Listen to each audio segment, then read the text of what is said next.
Good evening, sir. Good evening. So, how are we today?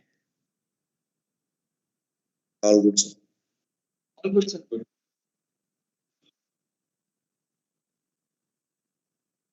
Good, very good.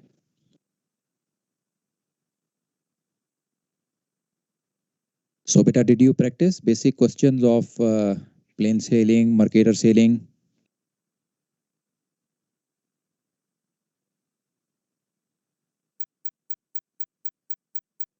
Okay, all right.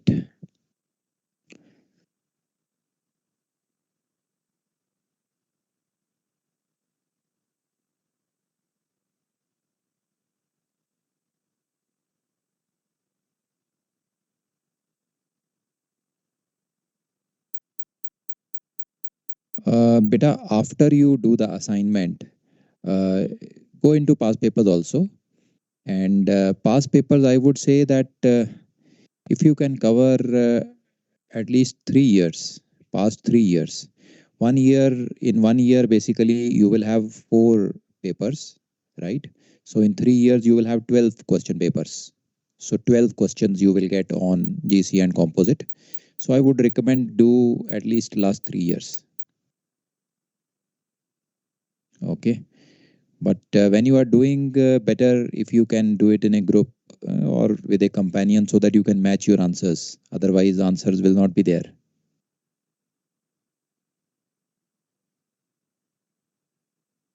That will give you more or less the required preparation with which you can be exam ready.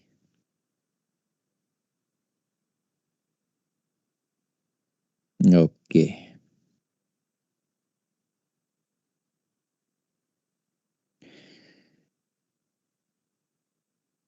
Okay. Some people are still to join.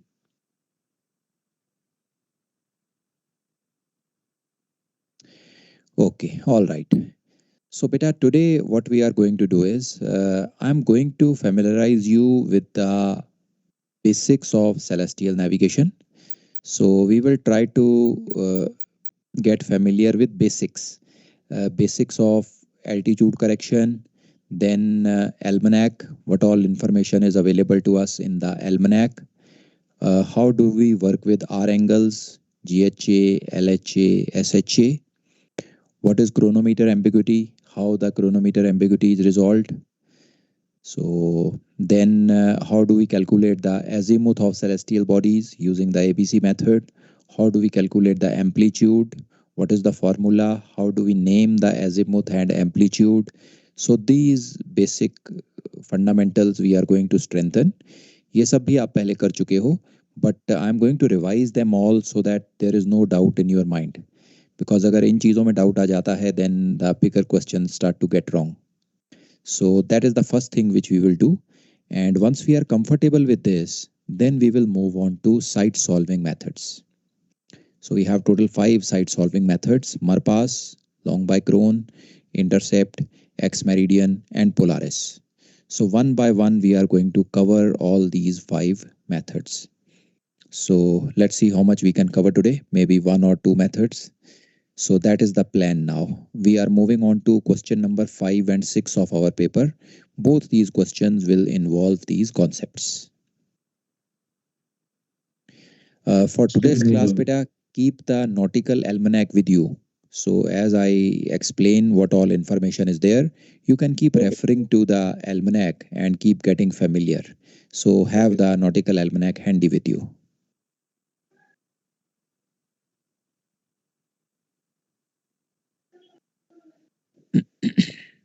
Sir वो GMT LMT का भी sir कुछ वो जो concept है I mean for calculating the ETA I am finding it थोड़ा difficult to Okay, convert okay, and okay, उसका फंडा क्या है सर वो थोड़ा अगर बता सकते हो okay.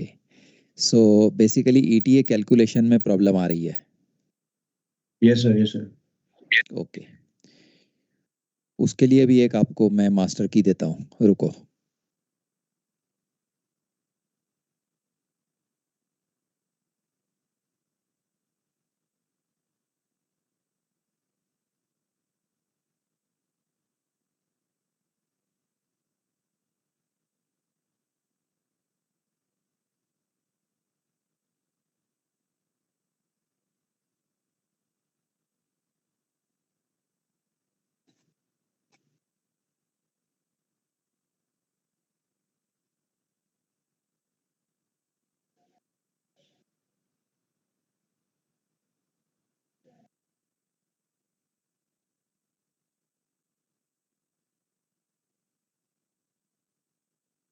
Okay, beta. After the class, I have sent you a small slide on ETA calculation. So class के बाद बेटा इसको ध्यान से देखना and follow the steps mentioned there to calculate the ETA. Apply it in whichever ETA questions are there and see if you face any problems. Tell me in the next class.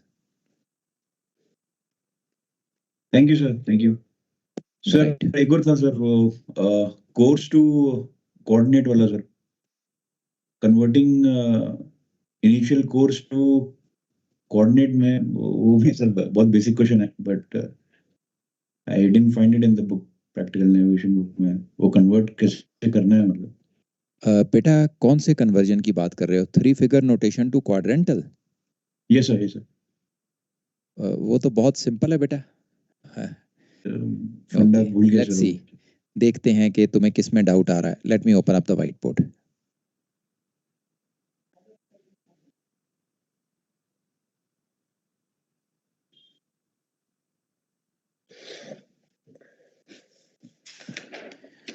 Okay, all right, beta.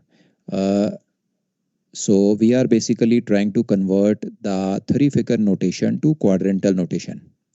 Right, beta? इसी में issue आ रहा है ना? Right sir, right. Okay, तो पहले यहाँ पे north south east west mention कर देते हैं। North is 000, east is 090, south is 180 and west is 270। तो अब बेटा मुझे कोई मुश्किल सा 3 फिगर नोटेशन कोर्स दो जिसको क्वाड्रेंटल में कन्वर्ट करना है। कोई डिफिकल्ट वाला दो। 335। ओके, 335।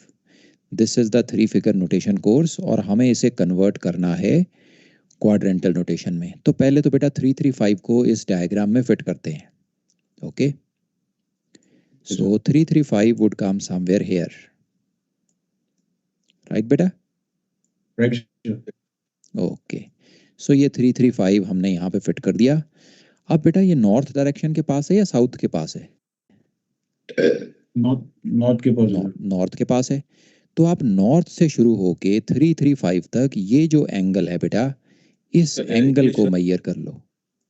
ओके, 000 जो है वो 360 भी होता है। So can you tell me बेटा what is this angle? 360 minus 335 sir. Very good, कितना हो गया ये? 360 माइनस 335, 25 डिग्री। वेरी गुड बेटा। सो ये 25 डिग्री एंगल आ गया। ये हमारी कन्वर्जन भी हो गई।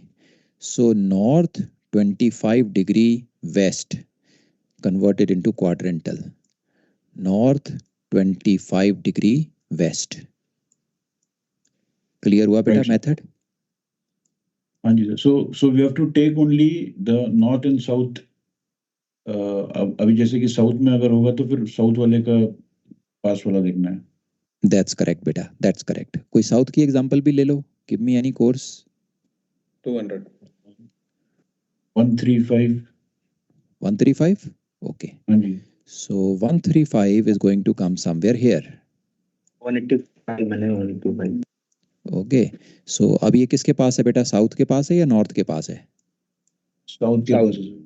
साउथ के पास है, तो साउथ से मेजर करेंगे angle up to this course. This is the angle which we have to measure. So how much is this angle बेटा? 45। 45 sir. Very South. Good, 45 east. Very good बेटा। सो ये angle है 45 and the course become south excuse me, sir. 45 east. Excuse me, sir. Excuse me, sir. हाँ, go ahead बेटा, you Sir, are what is that? Excused. Sir, what is that he is asking, south or north? Can you explain in English? Beta, he is not asking anything. He had a little doubt in converting 3 figure notation codes to quadrantal codes. Yes, sir. Let's say Do now you? he given 135 and now we are asking south or north. What is that? Beta, do you have any doubt in conversion of 3 figure to quadrantal, or you can do it? Yes, sir. You have doubts? No, no. You don't have doubts ना? Okay. Then forget about it बेटा, forget about it। कुछ नहीं किया हमने, we did not do anything. Okay. Okay, Sir, in case of southwest direction, suppose 220 so figure, sir. So 180 Okay. degree. Okay. So 220 is the three-figure notation course, and you want to convert it to quadrantal notation. So let's fit 220 here. 220 is going to come here. Let me pick up another color now. 220 will come somewhere here. Agreed? Yes, sir. Now you have to check this 220 is closer to south or closer to north. Closer, sir. Closer to south. So from south direction, measure the angle up to your required course. What will be this angle? 40 degrees, sir. No, Very southwest, sir. good. So south 40 degrees west. From the south direction, if you go 40 degrees towards the west direction, this is the course which we are talking about. So this becomes south 40 degrees west.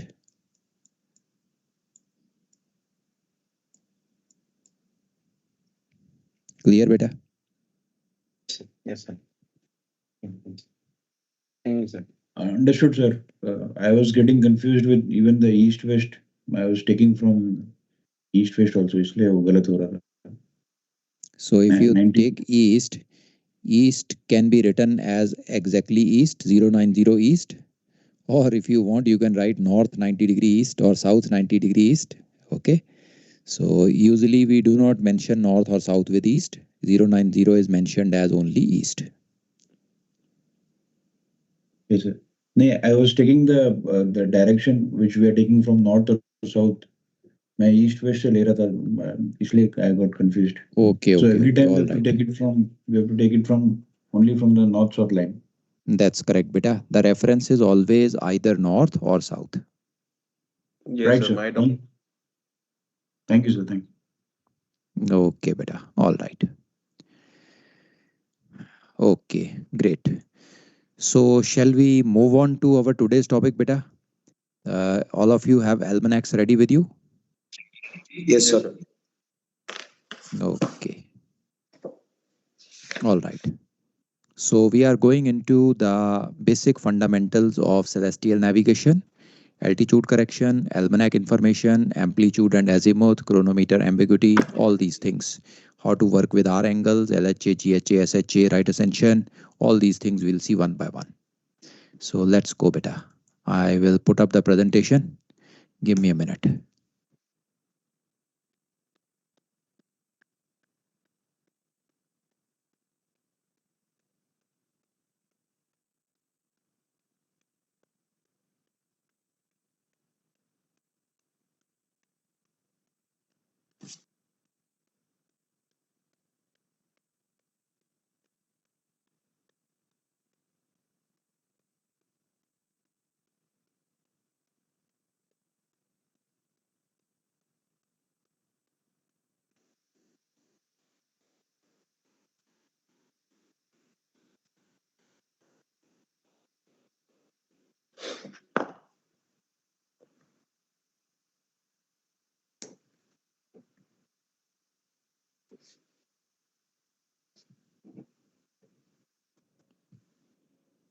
We are now going to understand the concept of altitude correction in celestial navigation. In celestial navigation, we use the celestial bodies, that is the sun, stars, planets, and moon, to calculate position lines. Now, for obtaining position lines using these celestial bodies, we need the true altitude of a celestial body. The instrument which is available to us for obtaining the true altitude is the sextant. Now, the altitude which the sextant provides us is known as the sextant altitude. This sextant altitudes needs to be corrected and converted into the true altitude of the body.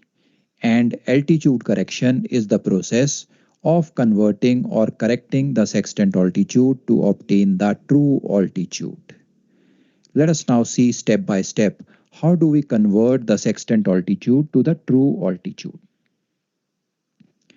Now, once we obtain the sextant altitude of the body, the first correction which is applied to the sextant altitude is the index error. Index error is basically the error of the instrument. Now, sextant is a very delicate and precise equipment. There are a lot of moving parts in the sextant, because of which it can have an error of its own. Now, this index error is denoted as either on the arc or off the arc. When we are applying this index error, on the arc index error is subtracted or is negative, and the index error which is off the arc is to be added to the sextant altitude, or it is positive. To memorize it easily, you can remember this index error as a light switch. If the switch is on, you put it off. Putting it off means negative correction. And if the switch is off, you put it on. Putting it on means a positive correction.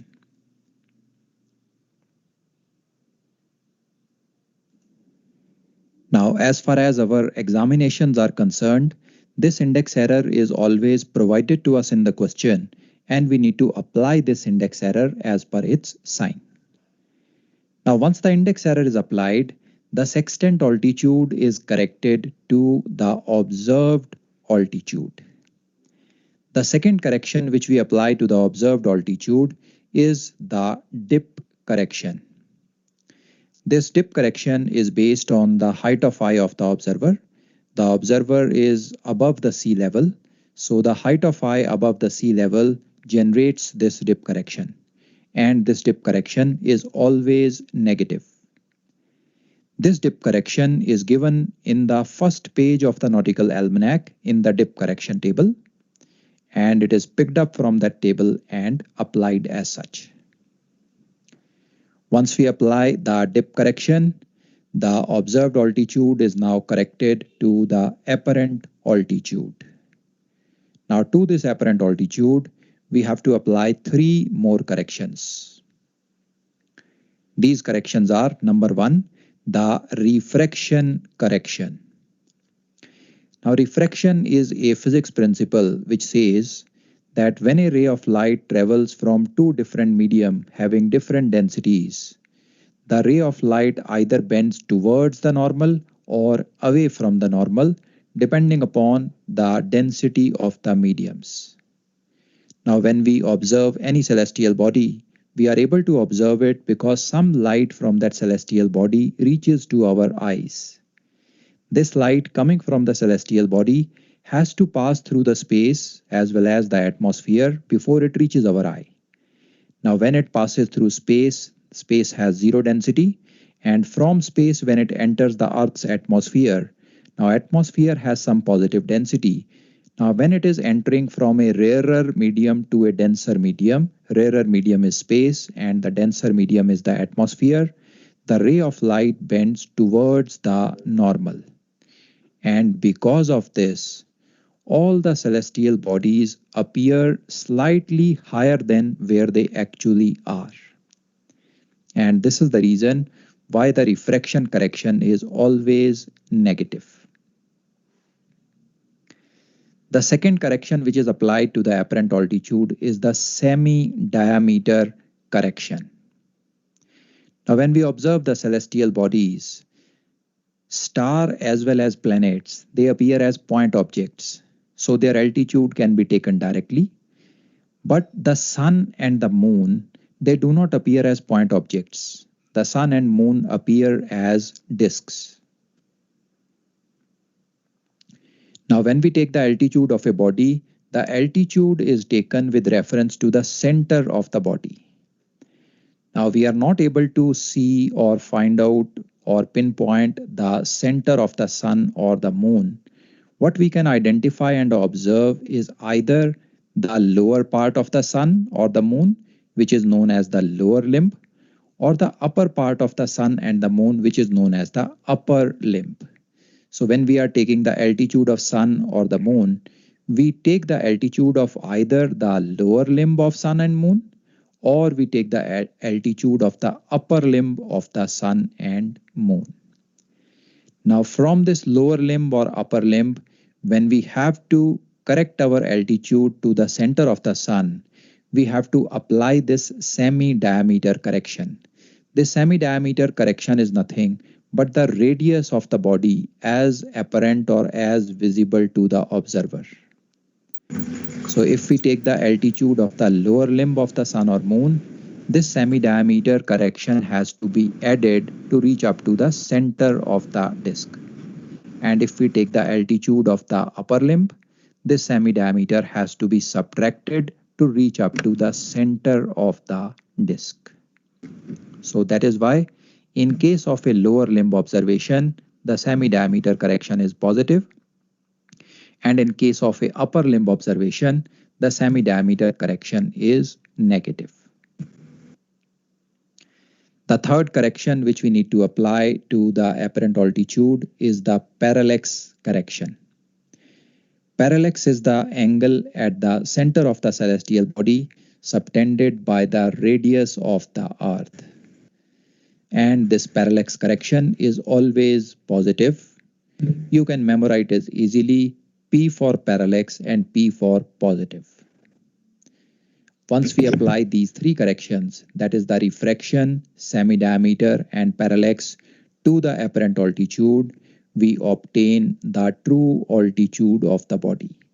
This true altitude is what we require for calculating the site of a celestial body, which helps us to obtain a position line. Now these three corrections which we saw, that is the refraction, semi-diameter and parallax, can be applied as a single correction, which is known as the total correction. This total correction is given to us in the almanac in the total correction table for all the celestial bodies, that is the sun, stars, planets, as well as moon. And this total correction can be applied in one go, and all these three corrections are accounted for or taken care of. This gives us a very quick and easy method to obtain the true altitude by using the total correction.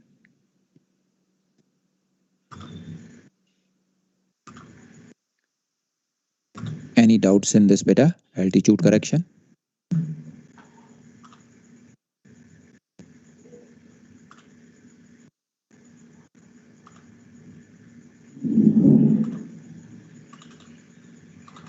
Very good, beta. Great. Moving ahead.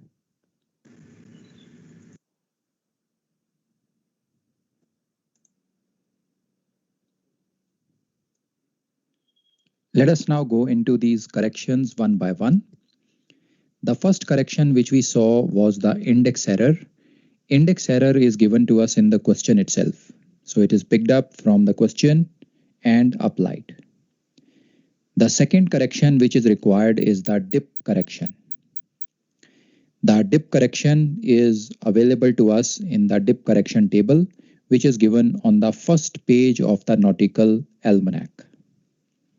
You can now see the first page of the Nautical Almanac, and the table highlighted on the right hand side is the dip correction table.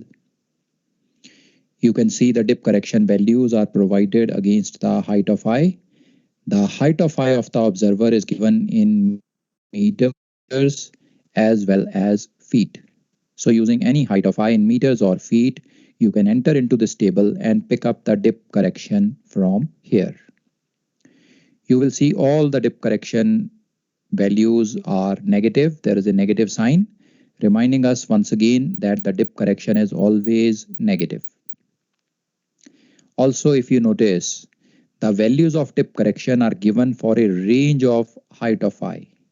Like say, for example, if you have the height of eye as 9.5 to 9.9, any height of eye between these figures, 9.5 to 9.9, the dip correction for these is minus 5.5. No interpolation is required in such a scenario. And you may have a doubt that in case your height of eye lands exactly at a critical entry, like say for example, if your height of eye is exactly 9.5, a doubt may arise whether I should pick up my correction as minus 5.4 or as minus 5.5. So in such a situation, when your height of eye matches with a critical entry, please pick up the upper value given in the table, the value which is upper in the table. So in case of 9.5 meters height of eye, the dip correction would be minus 5.4.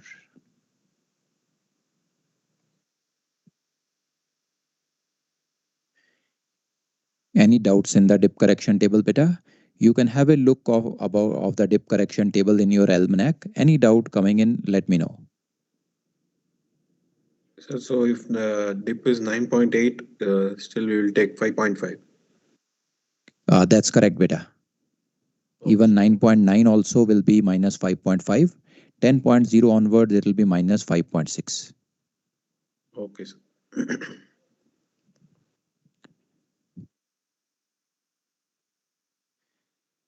Okay, beta. Great.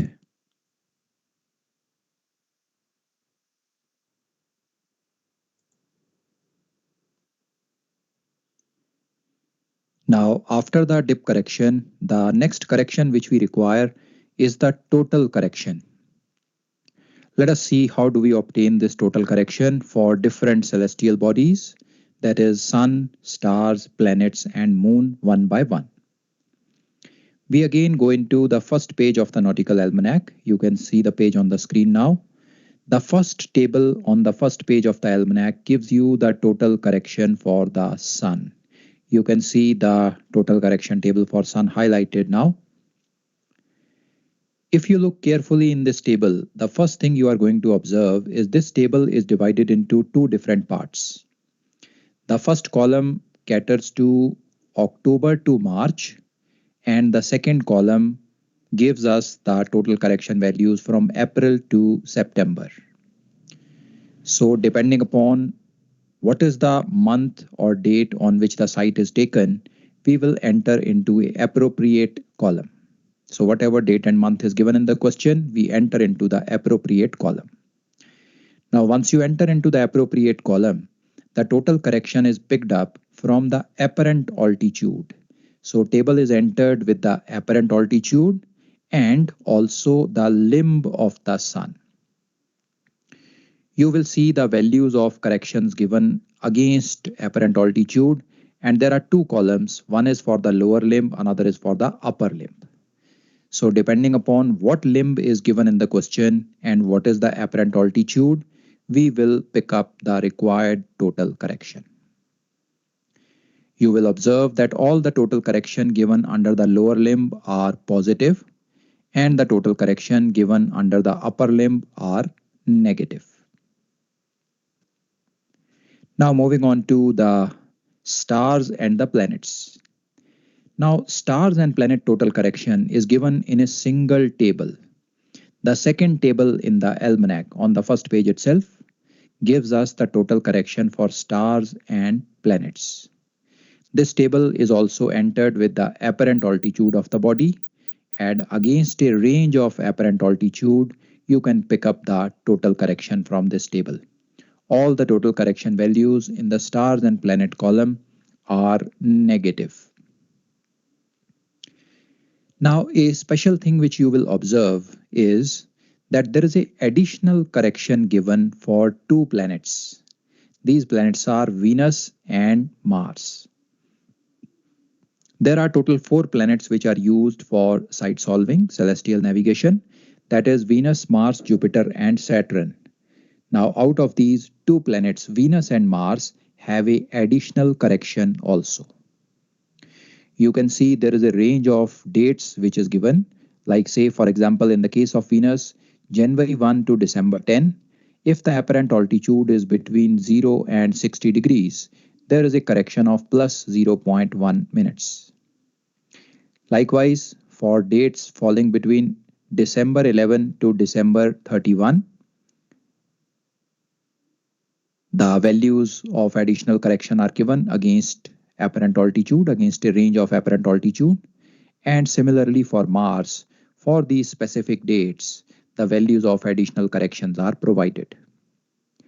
Now, one important thing to remember is that this additional correction is something which is additional.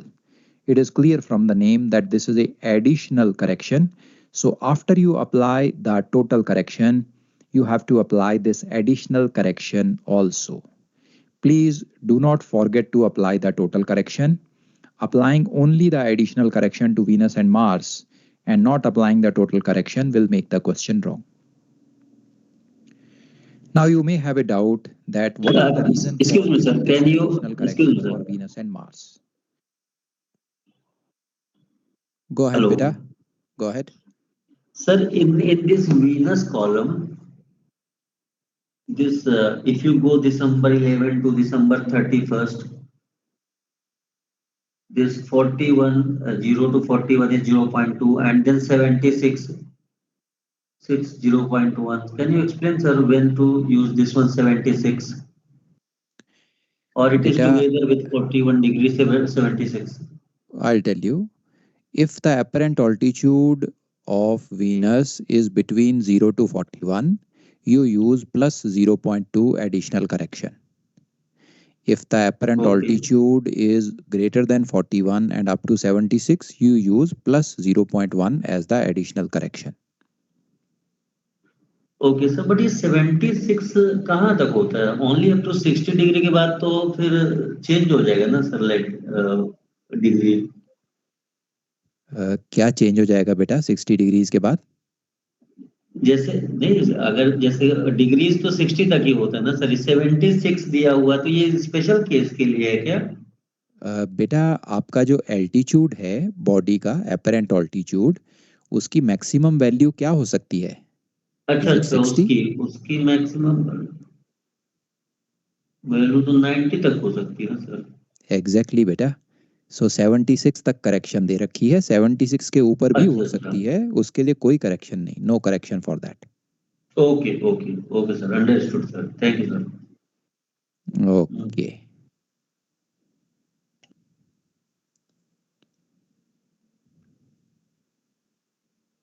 Sir ये planets के लिए yup, go ahead. पहले left वाला correction भी करना है and then plus additional correction. That's right, beta. That is right. Both of them have to be done. Okay, sir. Okay, all right. Now you will appreciate that Venus and Mars are much closer to the Earth as compared to Jupiter and Saturn. Because these are closer to the Earth, they have a substantial parallax.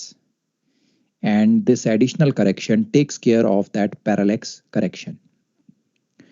Also, Venus and Mars exhibit and show phases.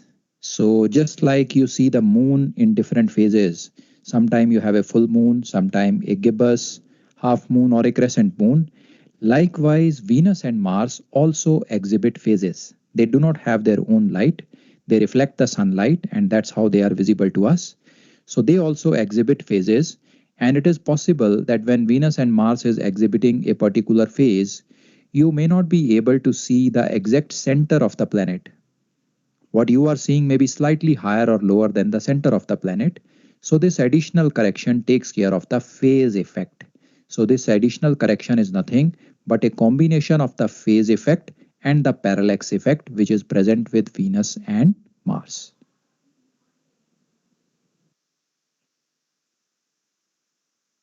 Any doubts now, beta, in total correction of sun, stars and planets?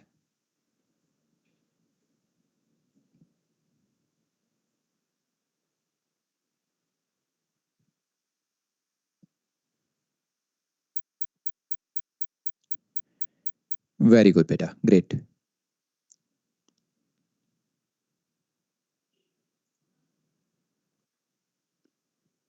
Let us now see the total correction for the moon. The total correction table for the moon is given on the last page of the almanac. The total correction for the moon comprises of two parts, the main correction and the HP correction. Upper part of the table gives us the main correction, and the lower part of the table gives us the HP correction. Now let us zoom into these two parts and see how these corrections are picked up. You can now see the zoomed in top part of the table, the first part of the table. Now this first part of the table is entered with apparent altitude of the moon. There are different columns giving us ranges of apparent altitude. The first column gives us a range of 0 to 5 degrees.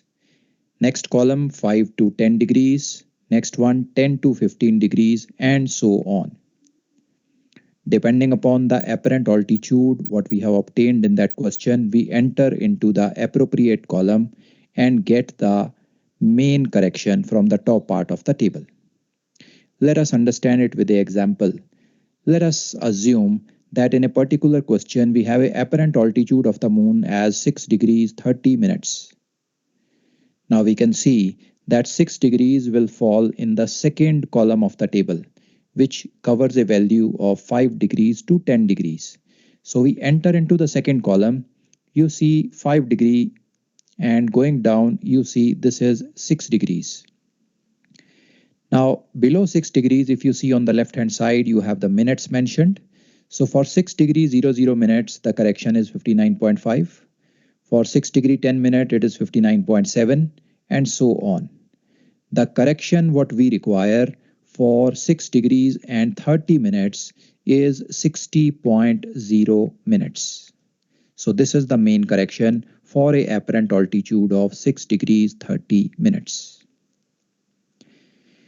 You can see that for 6 degree 40 minutes, the correction is 60.2 minutes. And in case the apparent altitude value falls between these two, that is 6 degree 30 and 6 degree 40 minutes, the value of the correction needs to be interpolated. So to make it very clear, if the apparent altitude was 6 degree 35 minutes, the value of the correction would be interpolated and it would be 60.1 minutes.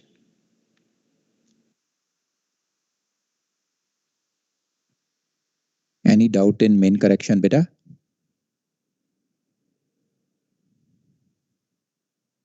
Sir, एक और example दे सकते हो sir? Something like 33 degree 25 minutes. Okay. So you see beta, for 33 degrees 00 minutes, correction is 57.5. Right? Yes, sir. For 3310, it is 57.4. For 3320, it is again 57.4. For 3330, it is 57.3. Now you wanted it for 3325, right beta? Yes, sir.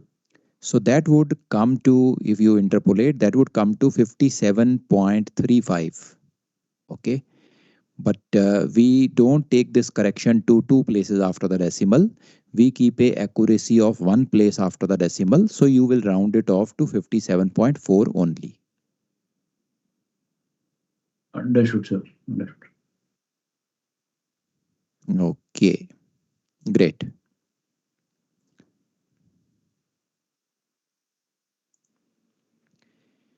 Let's now see the bottom part of the table. You can see the bottom part of the table on the right hand side now. Now the same column which was entered for picking up the main correction has to be continued to the bottom part of the table also. We entered into the second column. So for picking up the HP correction from the bottom part, we again enter into the second column.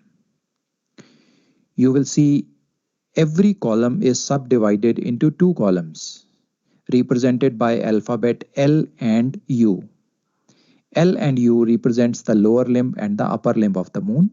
So whatever limb the observation has been taken, we will enter into that particular column and pick up the HP correction value. Now on the left hand side, you will see the HP values are given. This is the horizontal parallax of the moon. HP stands for horizontal parallax. This horizontal parallax can be obtained from the daily page, the date page of the almanac. So let us assume that in this particular question, the HP was given to be 55.5 minutes and it was a lower limb observation of the moon. So we enter into the second column. We go in the column under L, Lima, for lower limb, and we go up to a HP value of 55.5 minutes, and you see that the value of the HP correction is 2.2 minutes. So once we obtain the main correction from the top part and the HP correction from the bottom part, both these corrections are added. Both these corrections are positive. They are added to the apparent altitude. Now, after we have applied these two corrections, one more correction needs to be applied if it is a upper limb observation of the moon. If it is a lower limb observation, you pick up the main correction and the HP correction, both positive, both are applied, and the true altitude is obtained, correction is completed. But if it is a upper limb observation, then after applying the main correction and the HP correction, a upper limb correction of 30 minutes is to be subtracted. So after applying these two corrections, if it is a upper limb observation, 30 minutes need to be subtracted. This is known as a upper limb correction, and we obtain the true altitude of the moon. So I'm repeating once again. In case of a lower limb observation, pick up the main correction, pick up the HP correction. Both corrections are positive. We apply them to the apparent altitude and get the true altitude. If it is a upper limb observation, we pick up the main correction, we pick up the HP correction.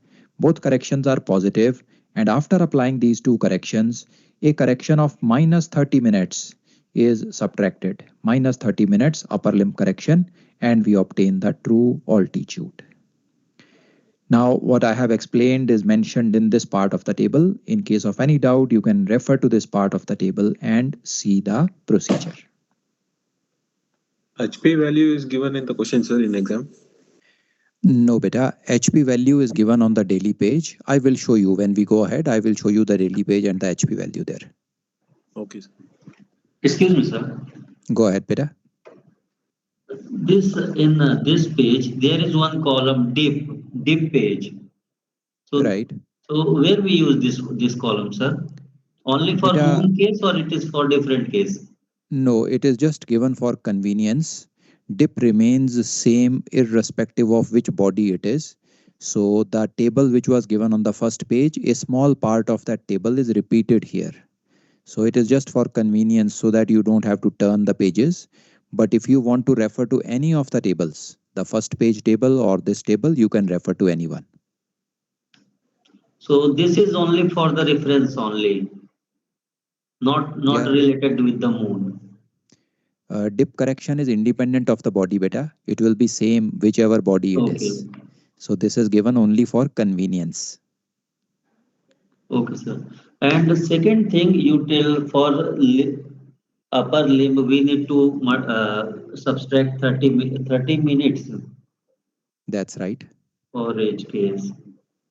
That is right, beta. Okay, sir. And for planet, only Venus and Mars need additional correction as you explained. That's right, beta. Correct. Okay, sir. Thank you, sir. Here from the on the table you said to add the upper limb value set like next to 2.2 that 2.0 is there. So if it is an upper limb correction, we will add this 2.0 and then subtract 30 minutes. Sir. That is correct, beta. The main correction as well as the HP correction are all positive. Whether it is upper limb or lower limb, both these corrections are positive.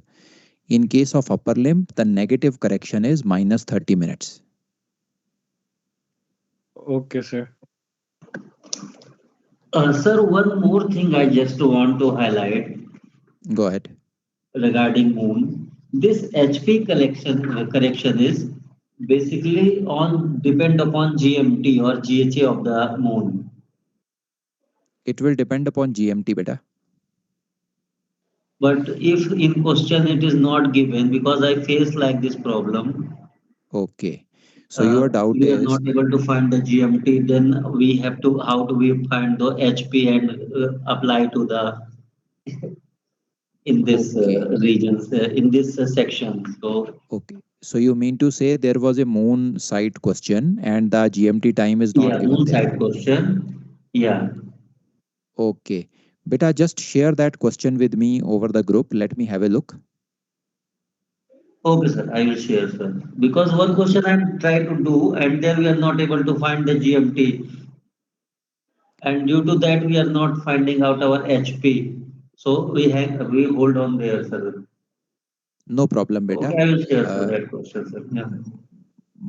these questions will certainly have the GMT time given to you, because whenever a site question is given, then within that site question, the time has to be provided to get the GHA, to get the declination. So it has to be there. So anyway, if you have a Actually, sir, question on like that that, question, when I asked someone, they said some daily reduction or daily changing of phases of moon. That thing should be come on there, sir, like this, sir. no, there is nothing like that. You share the question with me. Let me have a look. Okay, sir. Sure, sir. Hmm. Okay. Or beta, more doubts? No, sir. Nothing, sir. That's Okay, beta. Great.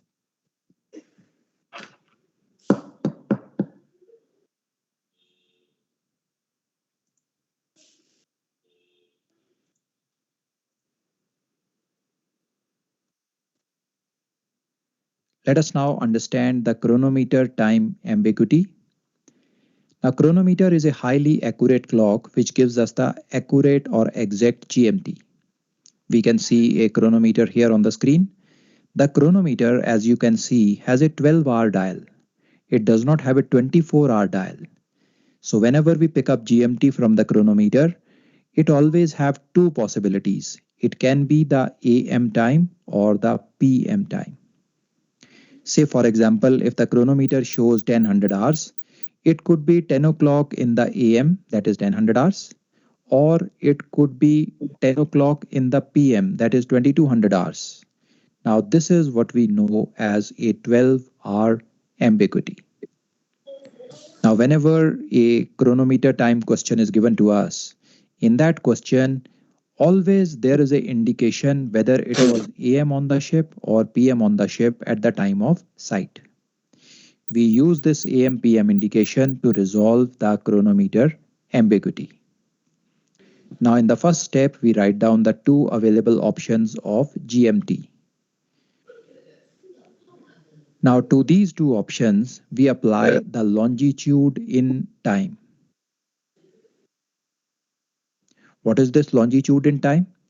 Longitude can be converted into time by dividing it by a factor of 15. What is the use of this longitude in time? Longitude in time can be used to convert GMT to LMT or LMT to GMT. Now a doubt may arise in your mind from where we have obtained this factor of 15. 360 We know by the 24. Earth rotates on its axis, completing one rotation of 360 degrees in 24 hours. So 360 divided by 24 gives us a factor of 15. So the motion of the Earth is at a rate of 15 degrees per hour, and that is what we use to convert longitude to time. Now once we apply this longitude in time to the GMT, we obtain the LMT. Now what do we mean by apply? By apply we mean the LIT can be added or subtracted from the GMT to get the LMT. How do we decide whether LMT is to be added or subtracted? For this, we use the familiar idiom longitude east GMT least, longitude west GMT best. So in case longitude is easterly, that means GMT is least or smaller and LMT will be bigger. So the LIT is added in these cases. If the longitude is west, we know GMT is best or bigger, and whenever the longitude is west, we use the negative sign so that the LMT values are smaller. So once we get the two LMT options, we check these options with the AM PM indication which is given in the question, and whatever is the appropriate option as per the AM PM indication given in the question, that will be the correct LMT.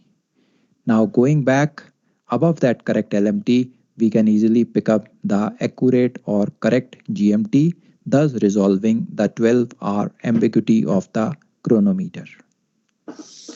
In most of the questions nowadays, we have the GMT time given to us straight away. However, all the questions in practical navigation book are given against the chronometer time, where this method can be used to resolve the chronometer ambiguity.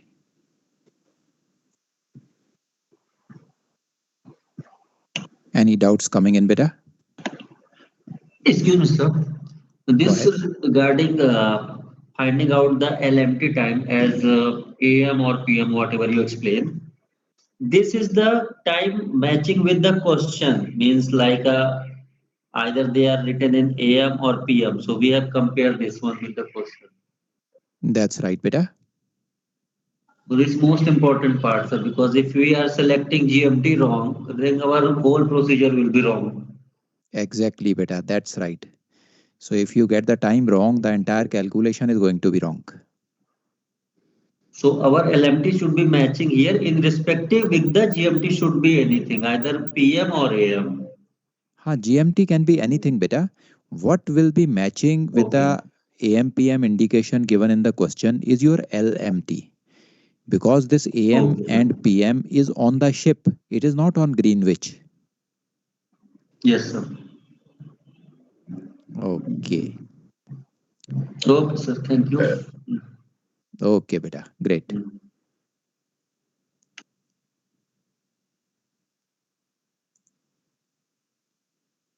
Let us now try to understand the date ambiguity.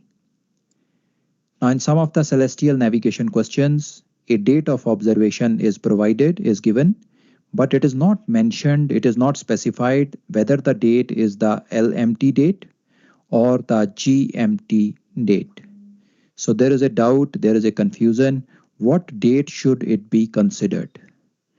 Now remember, in all these questions, the date given in the question is always the LMT date unless specified otherwise in the question.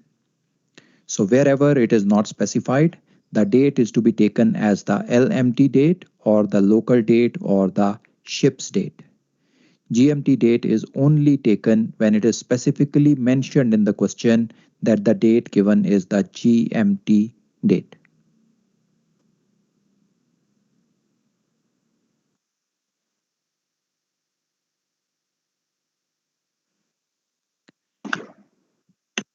Clear, beta? Any doubts in this?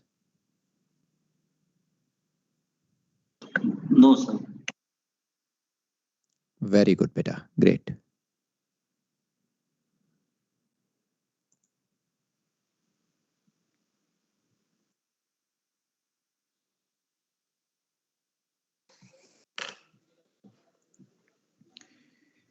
Now let's move to the Almanac daily page and familiarize ourselves with the data given on the daily page of the Almanac. So on every daily page or every day page, there are two pages in the Almanac, the left hand side page and the right hand side page. Right now I have opened the top of the left hand side page. Now this one page serves 3 different days. As you can see here, this particular day refers to March 7th, 8th and 9th, Monday, Tuesday and Wednesday. So the data for these 3 dates is given on a single page. Now the first column which you see here gives you the GMT. This is the date, and then you have the hours from 00, 1, 2, 3, 4, 5, 6 up to 24. This page is not in the Almanac, sir. The first column which you have after the date and hour is the Aries column. And you have the GHA of the Aries given to you for every GMT hour. The GHA is given in degrees and minutes. Excuse me, sir. Sir, this page So is for not any used day 90. of the year, for any hour of that day, you can obtain what was the GHA Aries or what will be the GHA Aries at that particular day and hour. Now, if you want to get the GHA for a particular minute also, for a day, hour and minutes, then To this hourly figure, you will have to apply the increment for those many minutes and second. Beta, any issues coming in? So this page is not given in 1992 almanac. Yeah, that's 2016 almanac, beta. The Okay. 1992, we will refer the information given is the same. Okay, sir. Okay.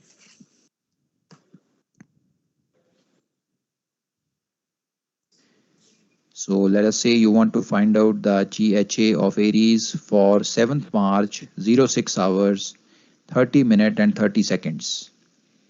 So up to 06 hours, the value is available here, 255 degrees, 23.4 minutes. For 30 minutes and 30 seconds, you have to go to the increment table. You have to get the increment from there and add that increment to this value. You will get the GHA Aries for any particular day, hour, minute and second in the entire year. The declination of Aries is not given because first point of Aries always remains on the equinoctial. Its declination is always 0. There is no change in its declination. After Aries, you have the 4 planets given to you: Venus, Mars, Jupiter and Saturn.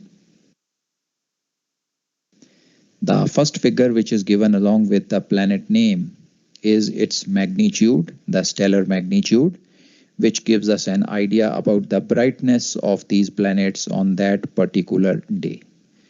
The brightness of the planets can change on a daily basis depending upon what is their location or position in the orbit around the Earth, around the Sun.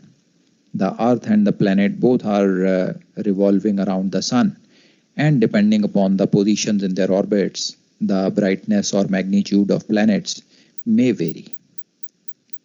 Now, under every planet column, you have the GHA and declination given to you for every GMTR. And as mentioned, in case of Aries, if you want it for a particular minute and second, you will have to add the increment. I'll show you the increment table in the coming slides. So you have the GHA and declination mentioned for all the planets. Then you come to the column on the right hand side. This is the column for stars. So you see a list of all the stars mentioned here. This list is given in alphabetical order, and this list gives you 57 selected stars. These are the 57 stars which are most often used for site taking, and they are given here for quick accessibility. Whatever date page you open, you will be able to get the star data from here. What is the data given along with the stars? They have given you the SHA, sidereal R angle, and the declination of each and every star on this page. The names are given in alphabetical order. You can see starting from A and going to B, C, D, and so on.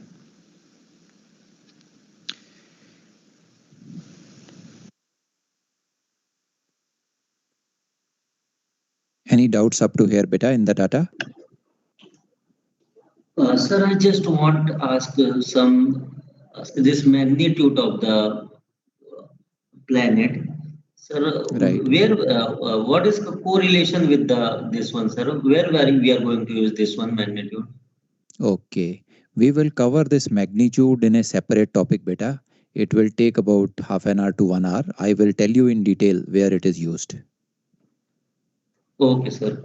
And this page, sir, in our almanac, down below there is Marpas time is given. Aries column. I If will you show you down the below. bottom page. I will show you the bottom part Yeah, of the yeah, page sir. now. Bottom page, sir. Okay. That is also, sir, question, sir. Right. This is not yet covered, but okay, sir. Just I'll show highlight, you. sir, this one. No problem. I'll show you. I'll show you just now.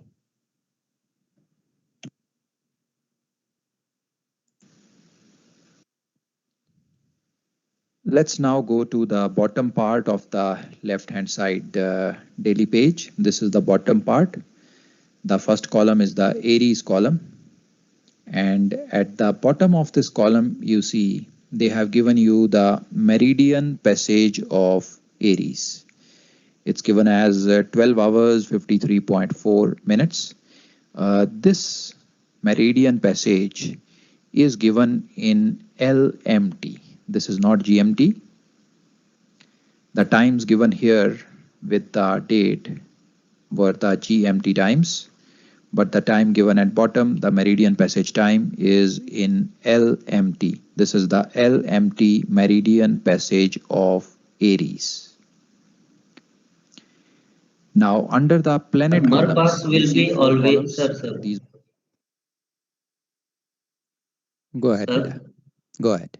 This Marpas time for Aries, this is in all LMT, correct? That's right. Only this. That's right.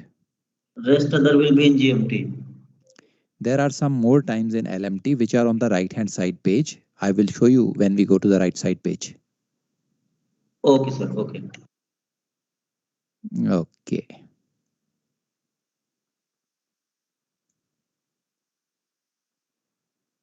These were for 4 planets: Venus, Mars, Jupiter, and Saturn.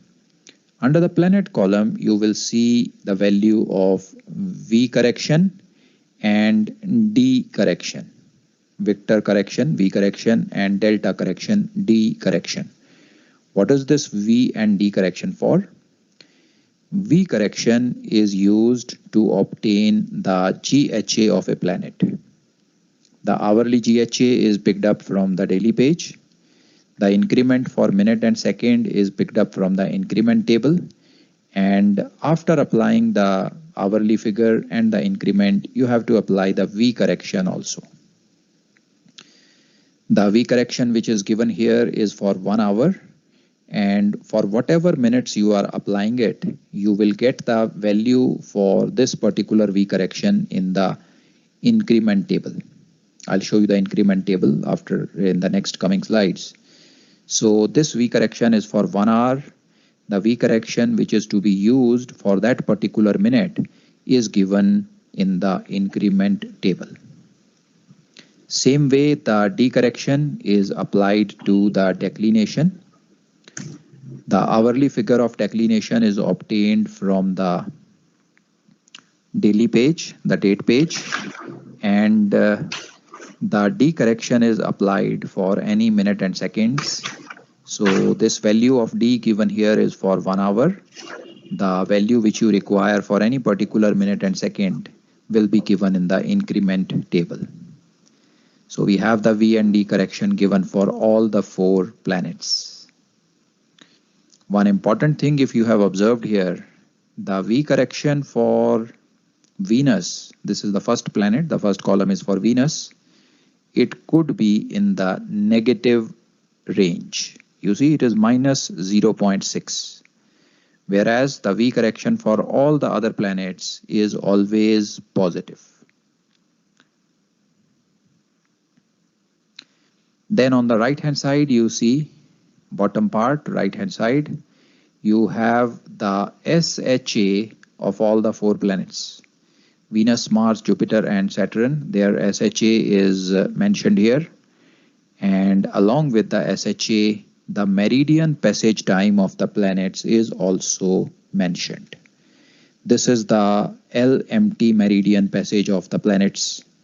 LMT meridian passage of all the 4 planets.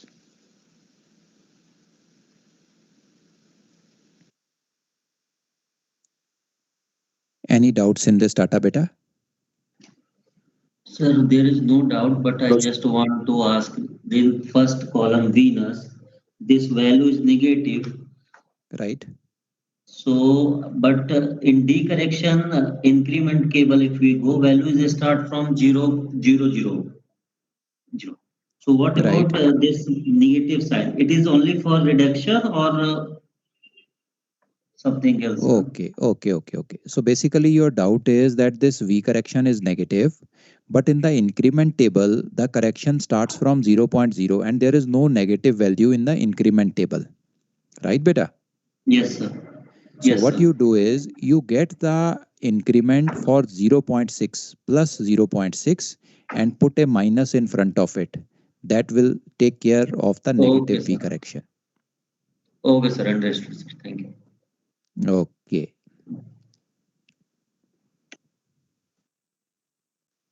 Great, beta. Very good.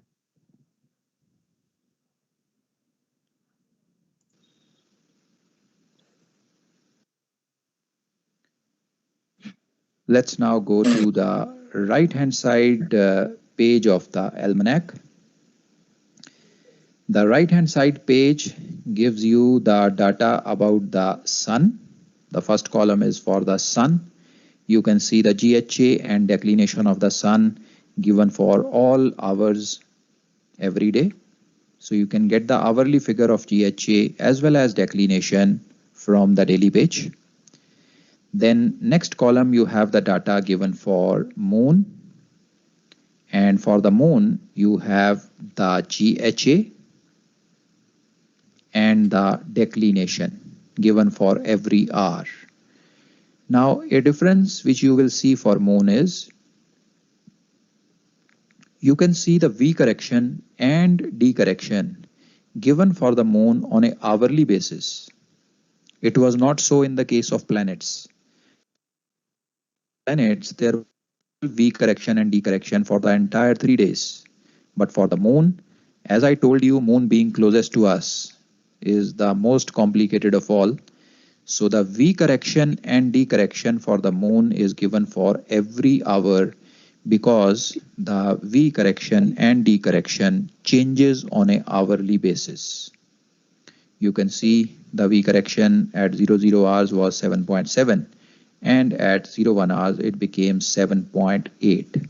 Same as with the D correction, 8.3 becomes 8.4, 8.5 and so on.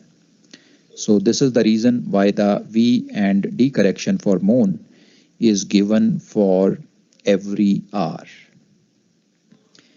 And as I told you when we were referring to the total correction table for moon, the HP, horizontal parallax of the moon, is given on the daily page for every hour. So you can see the HP of the moon given here for 00 hours, it is 59.5 minutes.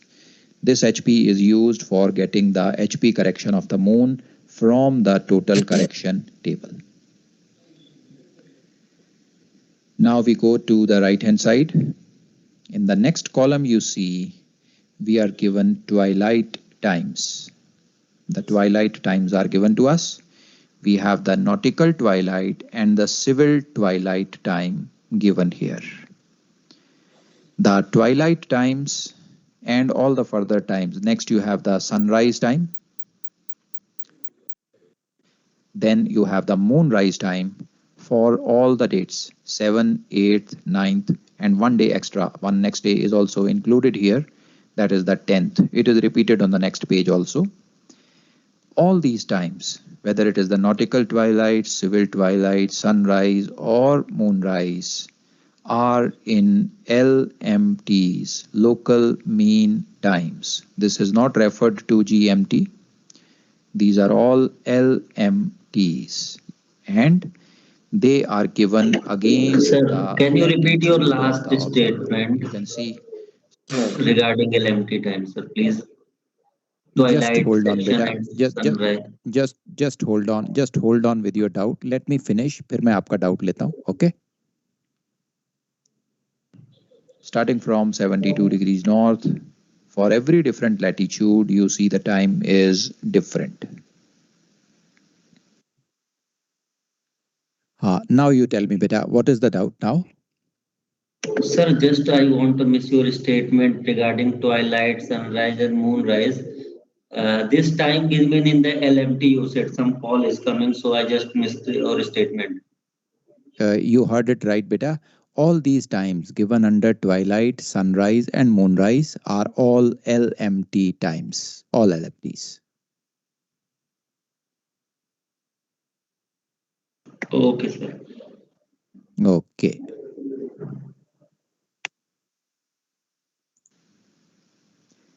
Let's go to the bottom part of the right hand side page now.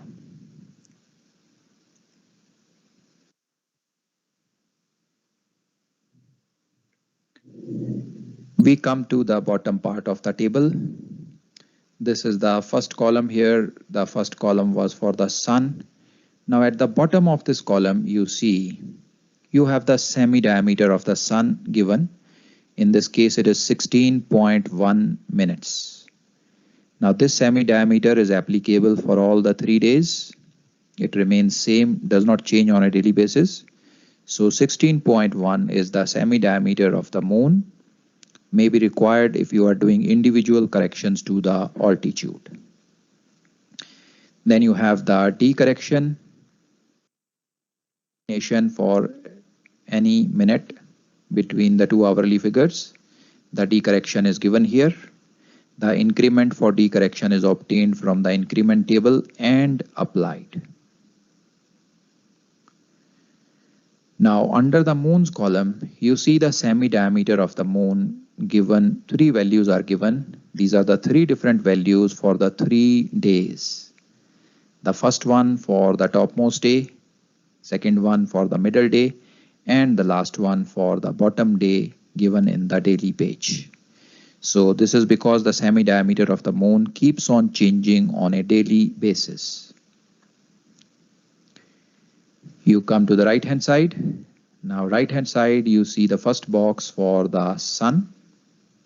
For the sun, they have given you 2 parameters here. One is the equation of time.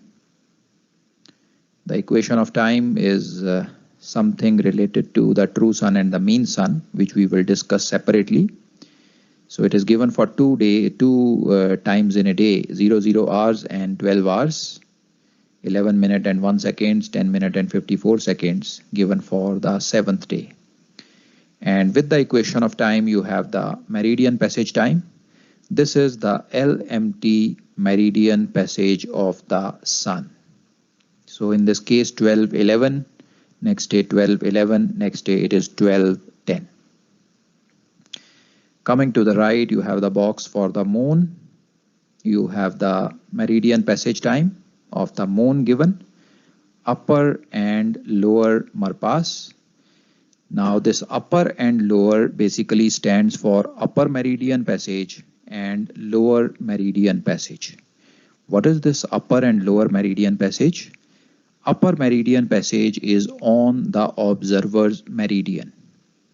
Lower meridian passage is on the observer's inferior meridian. Why is the inferior meridian Marpas time given here? This may be required or used in case the moon becomes circumpolar. So this time is used in circumpolar questions when the moon becomes circumpolar, and we are able to observe it when it is crossing the lower meridian or the inferior meridian of the observer. Next, you have the age of the moon and the phase, how much percentage is visible. So the moon is on 28th day, 29th day and 00 day, and you can see it is a new moon day. The 9th is a new moon day. The visibility was 4% on 7th, 1% on 8th, and nothing is visible on 9th. So this was the information provided to us in the almanac.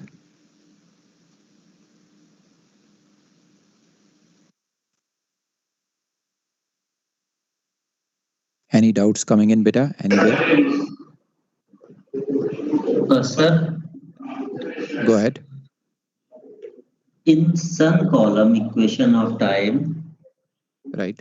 timing, sir, some pages I see in almanac during my practice session, there in one arrow mark is like that. Right. That's right. Sir, so can you explain what is this and what time we can use this type of, or actually we need explanation of that, sir. Okay. All right, beta. We will be discussing the equation of time in detail, beta. This will take about an hour or so. So that time I will explain Okay, you sir. what is the meaning of that line. I It is will keep my basically a doubts ready separation. for that, sir. Right, beta, right. We will discuss equation of time later. Okay, sir. Yeah. Okay. Great. Very good. Excuse me, sir. Go ahead, beta. Sir, in the daily pages, except this GMT, there's all times like breakfast, sunrise, sunset, twilight, breakfast are in the LMT. Sir. Uh, Beta, you got broken in between. Can you speak little slowly once again? Sir, in the daily pages, all the Right. times except this GMT and the hourly, this all mentions the LMT time, like planets Merpas, suns Merpas, moons Merpas, twilight, sunset, sunrise, moonset. Everything is local mean time, sir. That's right, beta. That is correct. Okay. This equation of time doesn't say LMT or GMT, sir. This is basically a duration of time, beta.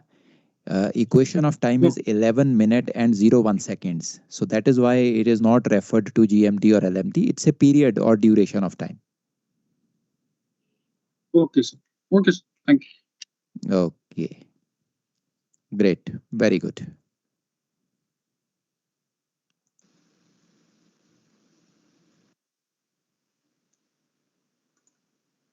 Now, when we refer to the twilight or sunrise, sunset or moonrise, moonset columns, we may come across some special symbols used in the almanac.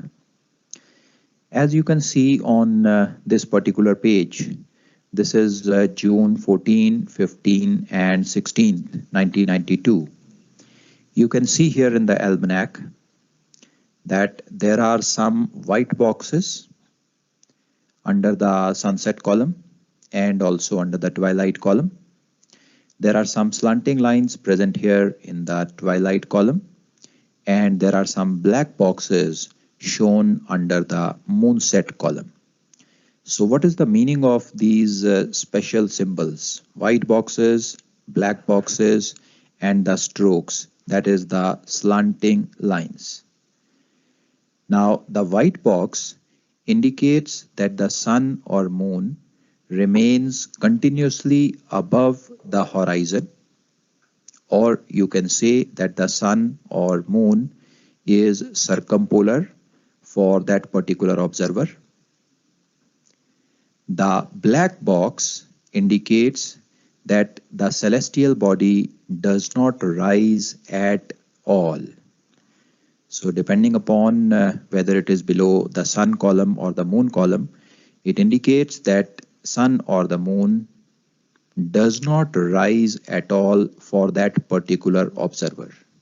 Or you can say it that it remains below the observer's horizon for the full day, full 24 hours.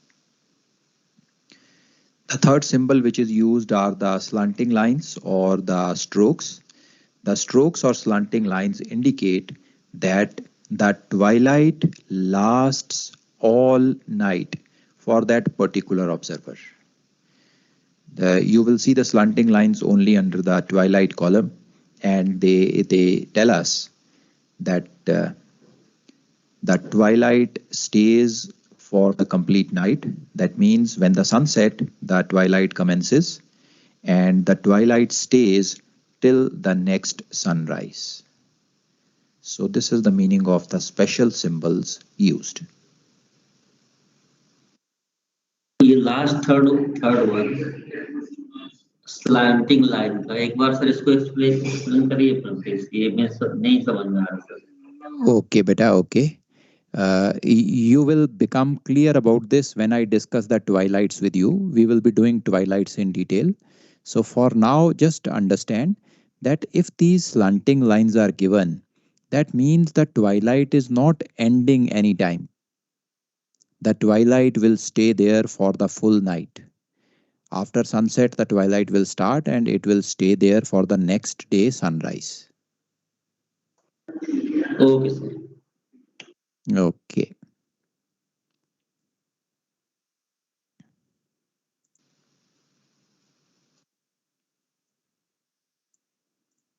Let's now have a look at the increment table. We have the increment table for 46 minutes and 47 minutes on the screen. The first column of the increment table gives us the number of seconds. So for 46 minutes and any number of seconds, we can pick up the increment data from this part. The next column after the seconds column gives us the increment for sun and planets. The next column gives us the increment for Aries, and the next column gives us the increment for moon. Now sun and planets, Aries and moon all cover their R angle at different rates. So that is why we have different increment tables for all these three different types of celestial bodies. There is a very minute difference between the motion of the sun and motion of Aries. However, you should be very careful when you are picking up the increment. You should be entering into the correct column as per the celestial body which you are referring to in the question. Sun travels at a rate of 15 degrees per hour, and the increment table is based on that rate of change of R angle, whereas Aries travels at a rate of 15 degrees 2.5 minutes per hour.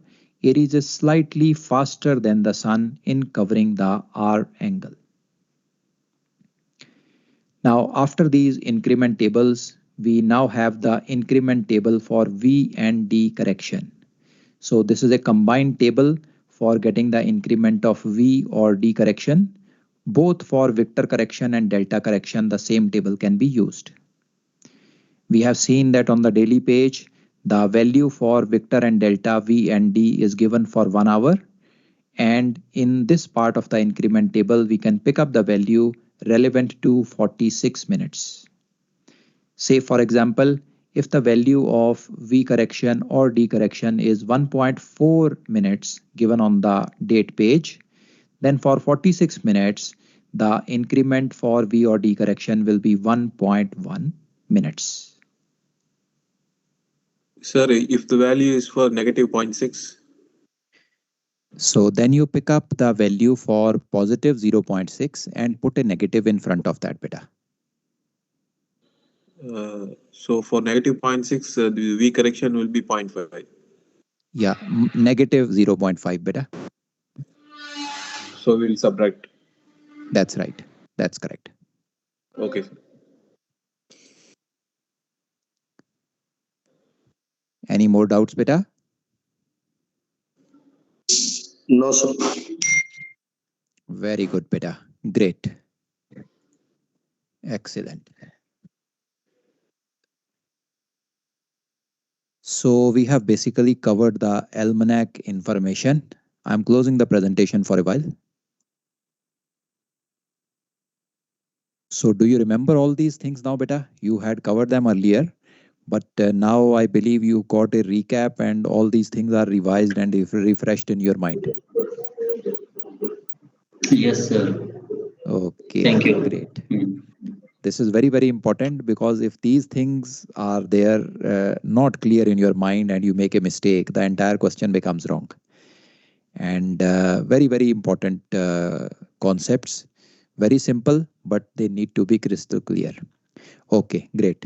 So let's take a short 5 minutes break, beta. After the break, I'll take you to the amplitude and azimuth calculations. So let's meet after 5 minutes.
ನಾನು ಅನ್ಕೊಂಡ್ ಮಸೋದಾ ಅನ್ಕೊಂಡ್ ಮಸೋದಾ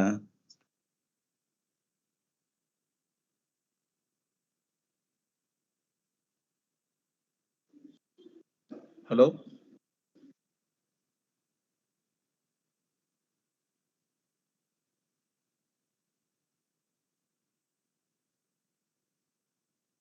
Okay, beta, are we back?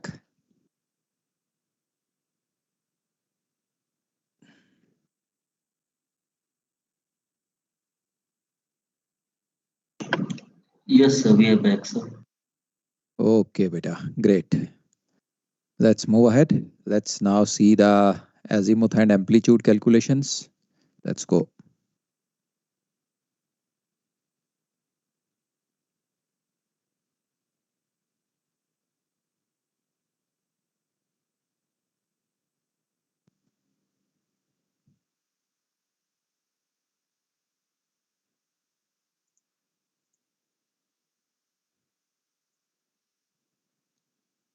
Let us now see the calculation of azimuth of celestial bodies using the ABC method.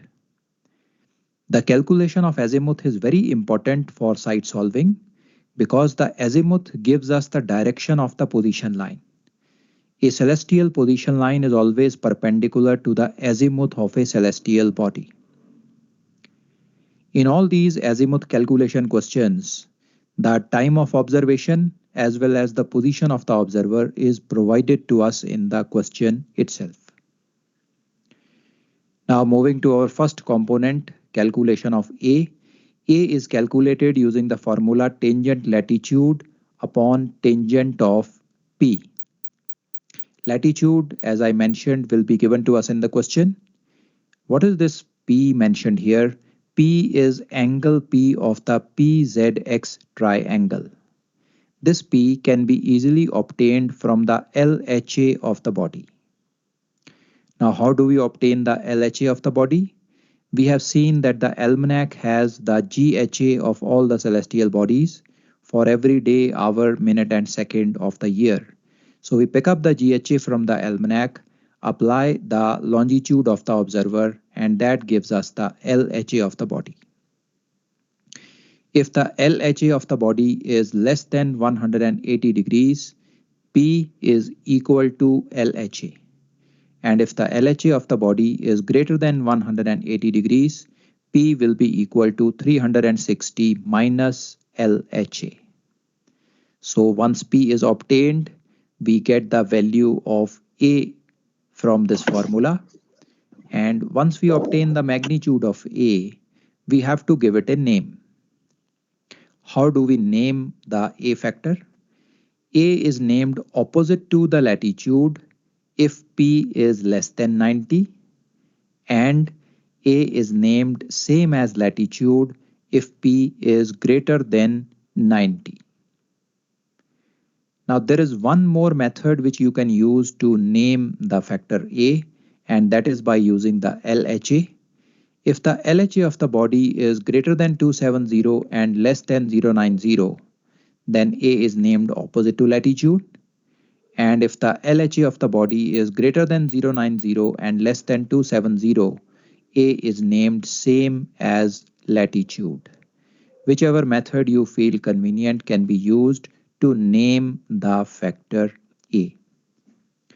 Now one doubt may arise in your mind that if the value of P is exactly equal to 90, how do we name the factor A? If the value of P is equal to 90, this factor A is going to become 0. So the naming will not be applicable. You can easily understand it. Tangent P can be broken down into sine of P upon cos of P. The cos of P factor is going to come in the numerator, and if P is equal to 90, cos 90 gives us a value of 0, which makes the entire A factor as 0. So once A is calculated, we move on to calculation of B. B is given by the formula tangent of declination divided by sine of P. Declination is obtained from the almanac, and the value of P has already been obtained from the LHA. Using these two values, the magnitude of P is calculated. B is also named. The naming of B is very, very simple. B is named same as the declination of the celestial body. Once we have obtained both alpha and Bravo, A and B, now C can be easily calculated.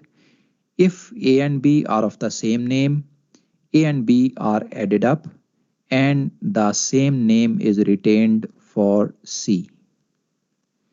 And in case A and B are of the opposite names, C is obtained by subtracting the smaller value from the bigger value. Whatever is the smaller factor out of A and B is subtracted from the bigger factor and the magnitude of C is obtained. For naming, the name of C is retained as the name of the bigger value. So whatever bigger value is there, the same name is retained for C. Once we have obtained C, we can use this factor C to obtain the azimuth of the body.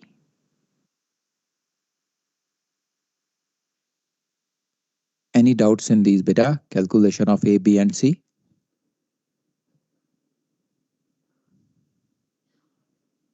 Sir, ये P कैसे मिलता है sir? How to find the P?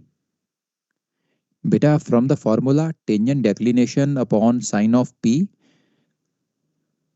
Are you asking about Bravo or Papa? Papa sir, Papa. Okay, just look at the first line, beta. If LHA is less than 180, P will be equal to LHA. And if LHA is greater than 180, P is equal to 360 minus LHA.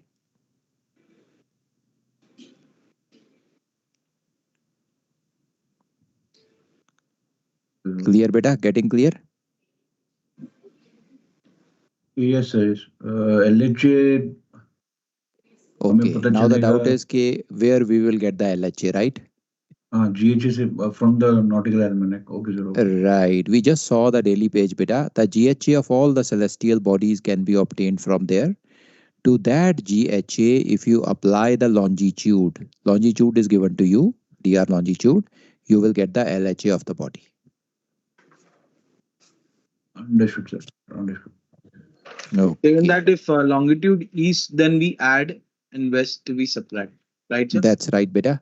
Longitude east, GHA least. Longitude west, GHA best.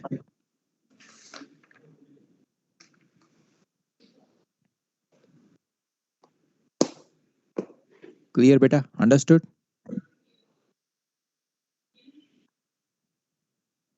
Yes. Very good, beta. Great.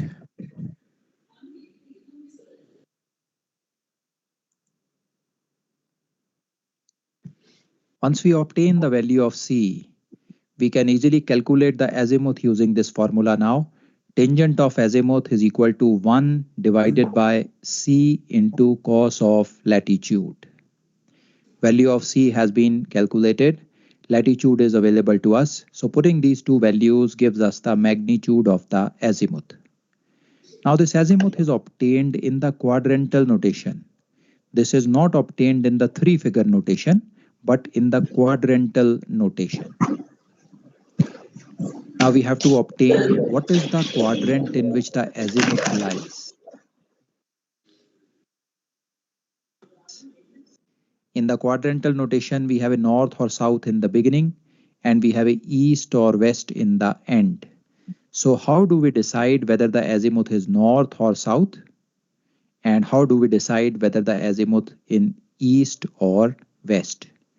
So for deciding the north-south part of the quadrant, we go back to the value of C. We had given a name to C. Whatever is the name of the C, the same direction will be mentioned in the beginning. If the C is named north, we will have a north coming in the beginning. If the C is named south, we will have a south coming in the beginning. The east-west to be put in the end of the azimuth is decided by the LHA, local hour angle of the body. We had calculated the LHA. If the LHA is less than 180, the azimuth is named west. And if the LHA is greater than 180, the azimuth is named east. This is because LHA, local hour angle, is a westerly measurement. When it is less than 180, the body is west of us, and when it is more than 180, the body is east of us.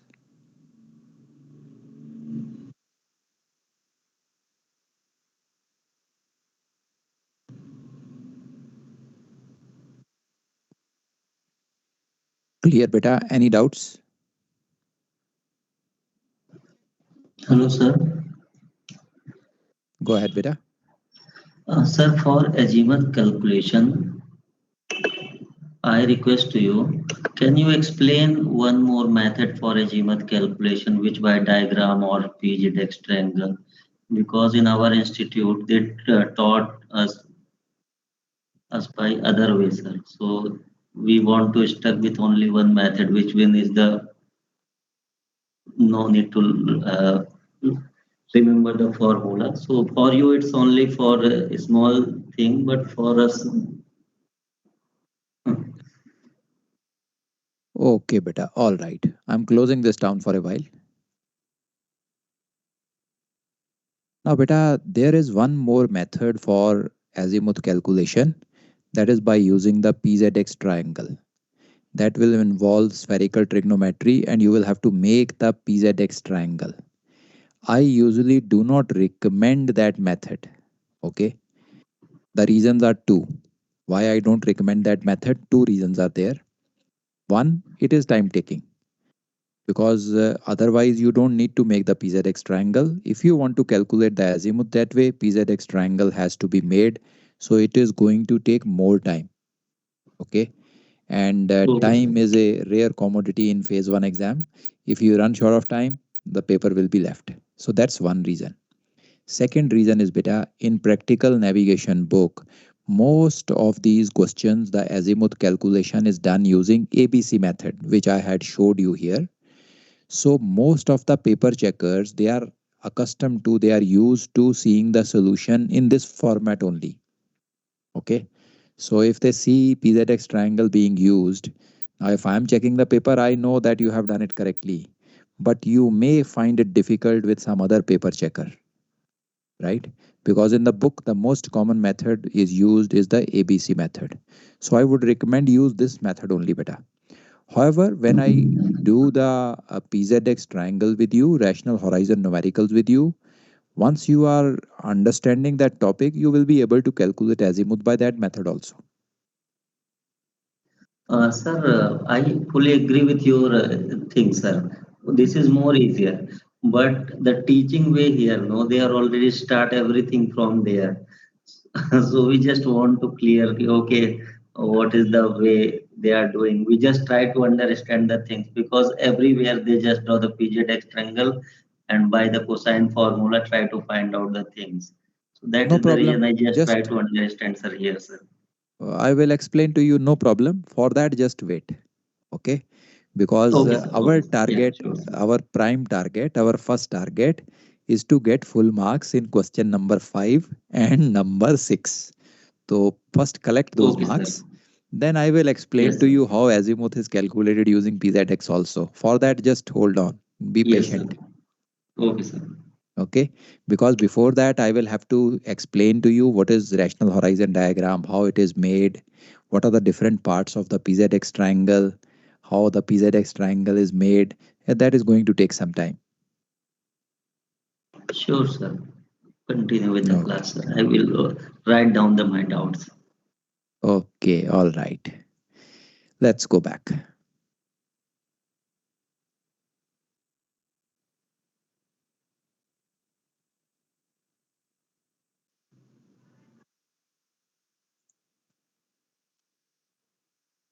Sir, I think somebody from our group, Mr. Rahul Sharma, got disconnected. He's sending message Okay. in the group that he is not able to connect back. Okay. Rahul is not able to connect. Okay. Let's give him a couple of minutes.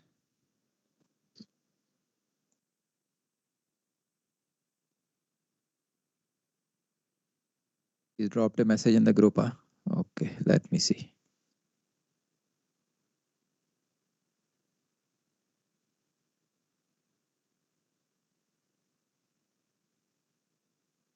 Okay, let me help him out.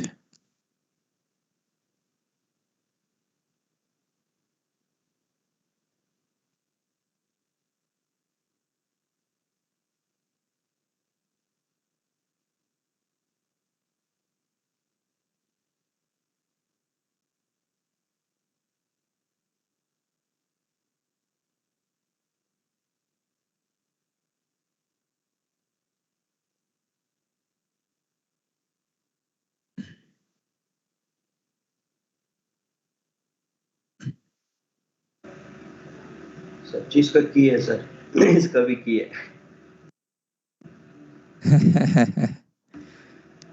Let him try out the steps. Let's see if he can get back. We'll give him a couple of minutes if he is able to come back. Very good. Otherwise, we'll continue.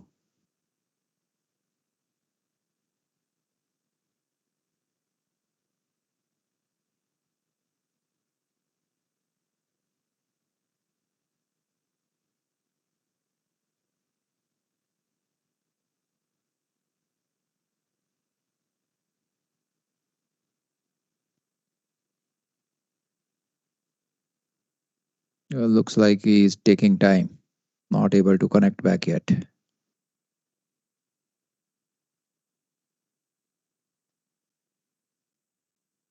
Okay, no problem.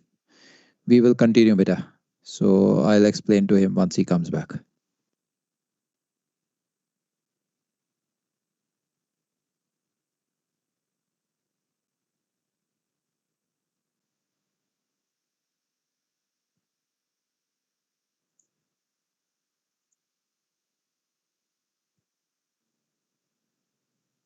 Now, while working celestial navigation questions, we have to calculate the R angles of celestial bodies.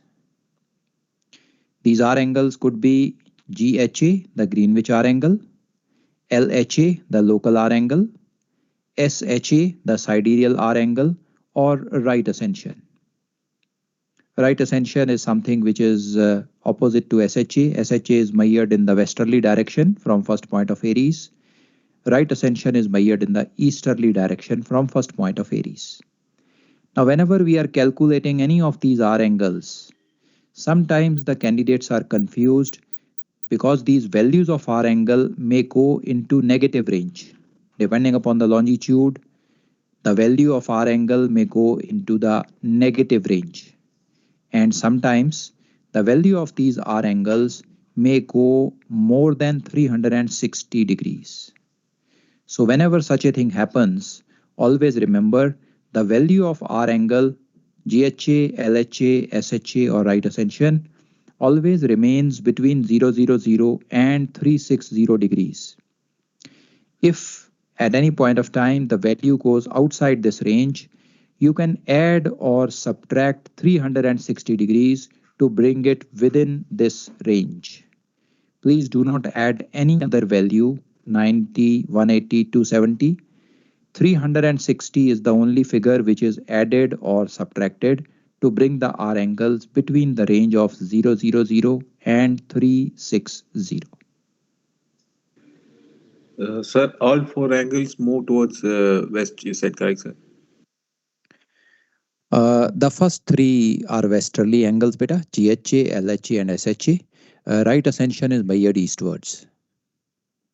Okay, sir. Okay, right ascension is normally not used in the questions.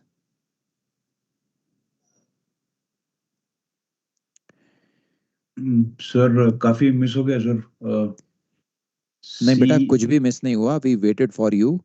This is the only slide which is shown. If you have understood this, then you are perfectly in order. Value of R angle.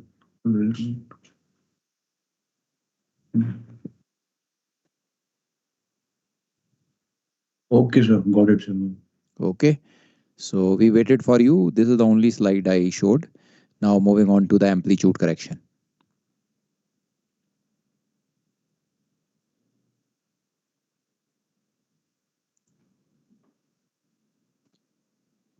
Let us now go into the calculation of amplitude of a celestial body. Amplitude is basically the direction or the bearing of a celestial body when it is rising or setting. Amplitude can be easily calculated using a very simple formula. Sine of amplitude is equal to sine of declination divided by cos of latitude. Now, when we calculate the amplitude using this formula, the amplitude is obtained in a special format. The formula gives us the magnitude or value of the amplitude, and this magnitude has to be named east or west in the beginning and north or south in the end. Now, this kind of a format is not used anywhere else in navigation. In quadrantal notation, we have a north or south coming in the beginning and a east or west coming in the end. But in the amplitude calculation, we have a east or west in the beginning and a north or south coming in the end. Now, how do we decide whether the amplitude will have a easterly or westerly direction in the beginning and the amplitude will have a north or south direction in the end part? So for this, the east and west coming in the beginning is decided by the rising or setting of the body. If the body is rising, it will obviously be in the easterly direction, and if the body is setting, it will obviously be in the westerly direction. The north or south direction to be put in the end is decided by the declination of the body. Whatever is the name of the declination, the same will be the direction of the amplitude also. Now, say for example, if you get a value of the amplitude east 10 degrees north, this simply tells us that from the easterly direction, we have to go 10 degrees northwards. That gives us a direction of 090 minus 10, 080 degrees, giving us the three-figure notation direction of the amplitude of the body. Now, in the amplitude questions, usually the time of the observation is not provided to us. Now, we need to get the declination from the almanac. So, how to obtain the time of observation? Now, for this, we obtain the LMT of the rising or setting of the body from the almanac. The rising and setting times of the bodies are provided to us in the almanac. So the LMT of rising or setting is picked up. We apply the longitude in time and obtain the GMT of rising or setting of the body as required. Once the GMT is obtained, we enter into the almanac using the GMT and obtain the declination of the body to use in the formula.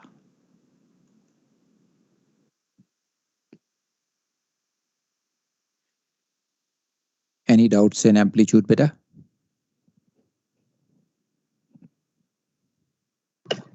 Sir, can you show the first step, obtain LMT of rising and setting from almanac? Okay. Is moonrise, moon set time or sunrise, that time is taken? That's correct, beta. As per We just saw latitude? in the daily page the moonrise, moonset, sunrise, sunset time is given. So that time is picked up from the almanac, and that is step 1. Okay. Okay, sir. Okay, sir. Understood, sir. Okay. Great. Very good. So with this, we complete our basic concepts, beta. The basic concepts are done. So once these basic concepts are understood, that basically prepares you for solving the sight questions. So everything refreshed in the mind? Yes, sir. So beta, all these things which I revised with you today, was it comfortable? High level alarm not coming, right? No, sir. No, sir, not All good, coming. sir. I'm also okay. Okay, all right. Great. Okay. So now beta, the next topic which comes for us is the sight solving topic. So we are going into these 5 methods, Marpas, Long by Cron, Intercept, X Meridian and Polaris. I believe let's keep the side solving the first method for the next class. Today, if I do with you, it may get little overwhelming. What do you say? Yes, sir. Yes, sir. Much better. Okay, all right. I thought so. So let's keep it for the next class. In the next class, we will be covering up at least the first two methods will be covered up. So these are the Marpas and long bicron, and you will get homework for doing these two questions. First, I will tell you to do these practice these questions from the PRACNAP book, the simple question answers. And once we have completed all methods and you have practiced the basic ones, then I will give you a second assignment, giving you the higher level questions. So what about the GC and composite assignment, beta? Have you completed, all of you?